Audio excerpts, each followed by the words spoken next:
Hey you, are you a teacher? If yes, then this is exactly what you need to see. Dear teachers, you give so much thought to other people, the students, the school management, parents, and fellow teachers throughout the day. You are so fogged by the day-to-day grind of planning and preparing that you forget to focus on your own well-being. This is a reminder that you're indispensable, and so is your mental health.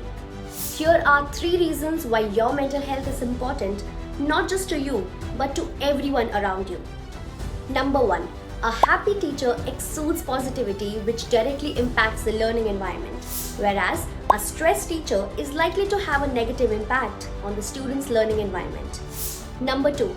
Bad mental health can result in inappropriate anger displacement, diversion of attention, stress, and periodic anxiety sessions. Number 3. Your mental health issues can have a detrimental influence on your personal life as well as the mental health of those around you.